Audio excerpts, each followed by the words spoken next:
Abby Glassenberg from Craft Industry Alliance. Hope you're having a great day today. We are here every Wednesday for our member spotlight where we get to drop in on one of our amazing Craft Industry Alliance members and learn all about their creative journey, their business, get to see some samples of their work. And today we're going to be talking with Tina Curran, who is an art quilter. I followed Tina's work for a long time. I've subscribed to her amazing newsletter. Tina, I see you here. And we are going to get a chance to drop in and see how she is doing. So Tina, if you can request to join, hopefully that will go through. I did want to say two quick things. One is that we have some awesome live events coming up. And the first live event I wanted to tell you about is our webinar with Liz Bohr. So Liz is an expert on Facebook ads. And I don't know about you, but I find Facebook ads, setting them up and understanding the data to be so confusing. So she's going to be joining us to do a whole webinar about Facebook ads this month. And then the other thing I wanted to say is we have regional Zoom meetings coming up. This is when our members from various regions get together and talk all about what's going on in their area, share resources and ideas and things like that, and just really get to know each other. So those are going to come up at the end of September. So two really fun live events for members. Okay, so I see Tina is here. So Tina, I'm going to send that request over and let you in. I'm really looking forward to learning more about Tina's process and her studio. We do these member spotlights every single Wednesday, and they are truly like my favorite thing because we get a chance to talk one-on-one with a Craft Industry Alliance member. And we recently hit 1,800 members. So that was a really big milestone. Craft Industry Alliance is only 5.5 years old. So that was super exciting. There we go. Hey, Tina. Hello. How are you? Well, good afternoon to you. Great to see you. Great to see. I recognize your quilts behind you. They're so pretty. So, Tina, I would love to just learn a little bit about the journey that you've been on to becoming an art quilter. So maybe you can tell us how you sort of first got introduced to this medium and what appealed to you about it and kind of how it went from there. Sure. I was a sewer as a kid. So I learned in Girl Scouts, and I like to tell the story about how in Girl Scouts we made skating skirts. And not only did we make the skirts in the meeting, but then we went on a little skating outing and everyone wore their skating skirts. And I was just sold. And I still remember the fabric used to make that skating skirt. So I was hooked on that. As students, there wasn't a lot of time for sewing. But when I started my career, my roommate at the time, dear friend of mine, Sarah Yasser Silver, she started quilting because she too was starting her career and she had a lot of airline travel business trips and wanted to do something productive during that downtime. So watching her, I started, because she also sewed as a kid, I started as well. And what's lovely is we've had like a parallel quilting journey, learning this, and we send photos back and forth all the time. Like, I'm stuck here, what would you do? And so it's great. We're in different cities, but we can have a parallel experience. So I was doing that as you know, on the weekends and in the evenings. And after about 20 years of corporate America, I had kind of had enough. I took a step back, took some time off, bought a fancy sewing machine, and then bought more books and went to some quilting classes. And I started designing my own quilts and sent those off to magazines, and magazines started publishing them. And then I realized I could publish them myself. So I started an Etsy shop, and that's now, gosh, over like 10 years ago. In the meantime, I started teaching workshops, giving lectures over the pandemic. Of course, a lot of that in-person stuff went online. So now I also I host my own Zoom workshops. I'm finding a million different ways to interact with this medium. I once put down a list of all the jobs I hold now, you know, shipping clerk, webmaster, IT guy, publicist. I mean, it's just endless, but it's a fun endlessness in that there's a lot of satisfaction at the end of the day that I've turned my hobby into a career. Yeah, absolutely. And so did you transition? So when you transitioned out of that full-time corporate America job and into doing this basically as a job, was that difficult to do? Did you have to make kind of a plan to get ready to do that? I think it's something that a lot of people dream about doing, but it's really kind of difficult to actually go through that process. It is, and I think one of the benefits I had was that I happened to be a saver. I was in the advertising marketing world, and I knew it was a pressure cooker. And I thought I would have even more stress if I didn't have an escape hatch. So I conscientiously put money aside so that I could run away if the opportunity seemed appropriate. So I didn't run away. I did tie everything up in a bow, but it was nice that I had a pad that I could take some time off. I knew I couldn't decide what I wanted to do next while I was in the flux of or the mania of doing my job. So it was nice to take some time off, and then it just kind of evolved. I had more time to do the sewing, but also I made money freelancing. I had so many friends in the business who were short staffed. And so I just started helping them out on projects, and one thing snowballed. But it did leave me more time to pursue the quilting. And now, so it was really, my career became my hobby became my career. It was a transition. And now, I mean, I was just on a Zoom last week helping a friend work through some marketing ideas for her nonprofit. So I'll never completely extricate myself, but I spend 99% of my working hours and brain power on my quilting. And you show quilts in exhibits and national quilting Mm-hmm. shows, well-known quilting shows. And I wondered how you got into doing that because again, it's something that I think a lot of people are dream about doing, but was there a kind of a first step that you took or a first quilt that got some recognition or any tips or advice you might have for people who do want to do that sort of thing? Sure. The thing is, you never know whether it's a local quilt show or a national quilt show. You just don't know what your quilt is up against. So, nothing ventured, nothing gained. The worst they can say is no, thank you. And maybe you'll be out an entry fee. But it's really kind of fun when they are accepted. And some of these shows are too far away. I haven't been to, but it was fun when a woman I know was at the quilt show in Paducah, like kind of one of the Super Bowls of quilting, and she ran smack into one of my quilts. She was like, it was like running into you. She was so surprised.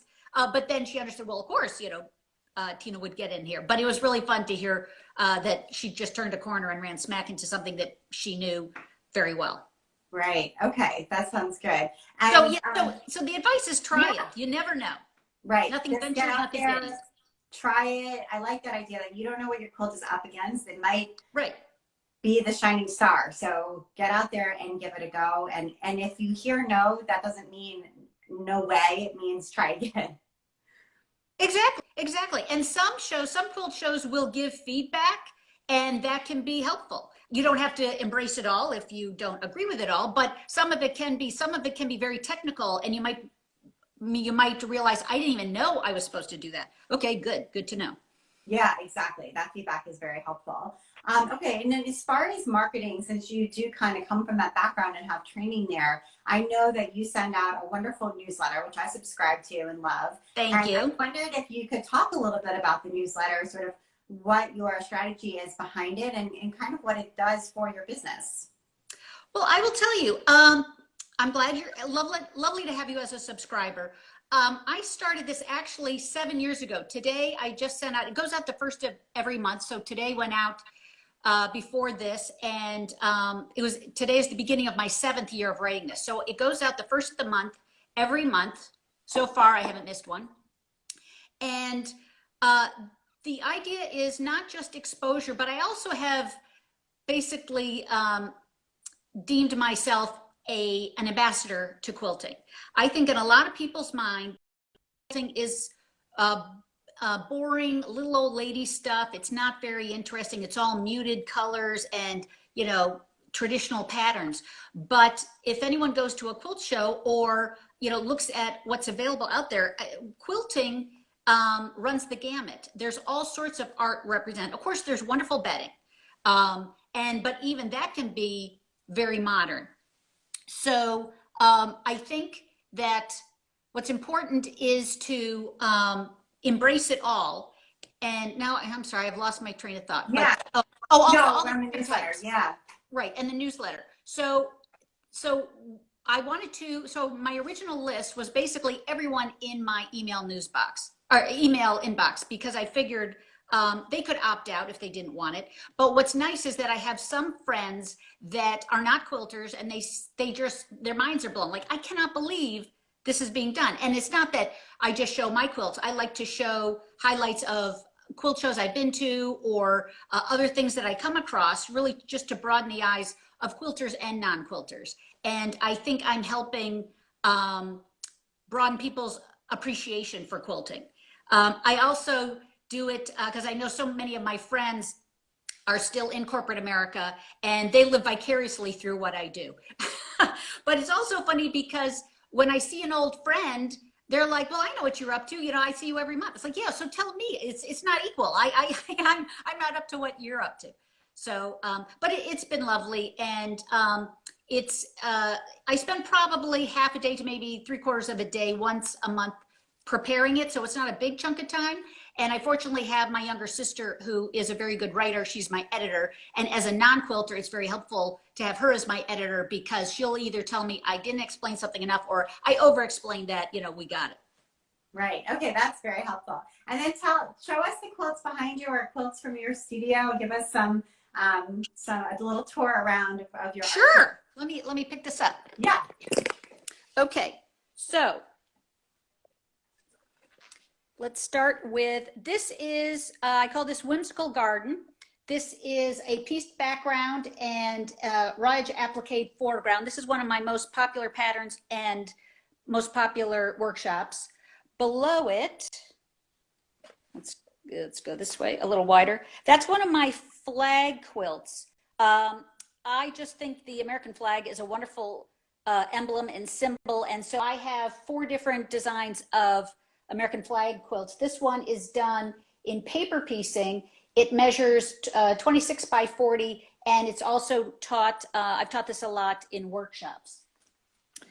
Over up top, that is called California Poppies. I've taught this a lot. This is also paper pieced, and people have done it in different colors too. The traditional California poppy is orange, but can go anywhere from yellow to red in that spectrum of color. But this is a fun one to do. And actually, for a fundraiser, I redesigned this to make it queen size, and we sold raffle tickets and raised thousands of dollars, which was fun. Yeah. And then below that, I call 100 houses. That has 100 houses. They each finish at about 2 inches by 2 inches. So it's only for the brave, but it's fun because I love it when people want to challenge themselves. The one I've hung up over here is one of my Christmas quilts. Let's see if I can get a good picture of that. That is what I call New Slant on Christmas. Every year, for the artwork on my Christmas card, I design and create a new Christmas quilt. Oh, and wow. This one has been very popular. What's fun is anytime someone puts it on Facebook or Instagram, my sales go up. So I've sold thousands of that pattern, and it's been really good to me. And so because it's August, that means I got to have the next one going. So this is, I think I'm working on my 18th. I do it for the last 18 years. Wow. That's amazing. So that's what's in reach. Yeah, thank you so much for that tour. Super inspiring, and great to hear that these are available as patterns and some of them as workshops, so people can follow you and find out how to take a workshop with you, or even just buy the pattern and work along on their own. Absolutely. Yeah, that's great. So Tina, tell us where we can go to do all of that, to find your shop, for example, get a pattern, and follow you. Where else we should follow you? Okay, thank you. My website is just my name, tinacurran.com. On it, there are links to pretty much everything else, including my pattern shop on Etsy, or you can just go to Etsy and in the search box, put in Tina Curran. I sell my patterns both as instantly downloadable files, or because I recognize the demographic of a lot of quilters, I'm happy to print out a copy, put it in the mail, and then just charge some shipping on it. Got it. Okay. But other than that, I'm on Instagram, I'm on Facebook. I have currently launched Zoom workshops that are open to anyone, and that's on the lectures and workshops page of my website. The lectures and workshop, there's two distinctions. One for groups, because a lot of guilds hire me for a lecture and or workshop. And then there's one just workshops for individuals where you or you and a couple friends might want to take one of my classes. And that's always being updated as to what the next offerings are. That's great. I love this pivot to Zoom, which means that the best quilting teachers or teachers of any craft that we want to access are now accessible. So absolutely, yeah. It's a win-win for teachers and absolutely for students as well. Yeah. There's so many quilters all around the world, wonderful ones in Australia, in England, and of course you couldn't even dream of visiting them beforehand or getting a class, but now you actually can, which is wonderful. I know, and the pandemic has been so difficult and terrible in many ways, but one of the things that is a positive that came out of it is the sort of pivot to Zoom for so many teachers to be able to do these live classes, and that has been a positive, I feel like. Absolutely, and to your point about my marketing background, one of the things I've been doing this summer is playing around with Facebook advertising. So I'm really looking forward to your webinar because I've put up ads for an individual pattern or for my classes. And what's great is not only has it generated interest in both of those, but also subsequent interest in like shops contacting me to wholesale my patterns. So, you know, exposure is a wonderful thing and you never know who's going to see it. And that's why, so Facebook is so great because of course people share it and pull friends in. And similarly with my email, it's so easy to forward to other people. And I can see in the stats when someone has supposedly opened it like 100 times, it means that person has forwarded on and their people have forwarded on. And that's just, you know, win-win all around with no additional cost, which is great. Absolutely. Yes, absolutely. It sounds like your marketing background definitely has served you well, and that's fantastic. I mean, as you said, in you know, owning a craft business, you actually have to wear every single hat and do all the jobs. Fortunately, I think a lot of them can be done with creativity. And, you know, I find them all to be, almost all of them, not accounting, to be interesting. So, you know. A lot of them are, and taking on new tasks and figuring out, like when I was going to do these workshops, I had to figure out how to sell tickets to them. It's like, well, how do I do that? So it's an interesting challenge. And again, the advertising, it's fun to put my products on versus other people's, which I did in a previous life. Sure. And it's a lot of work. I think you also have to pick your battles. Like I can't be on social media every day, but I think my newsletter, that one, I'd rather do a few things well than a million things halfway.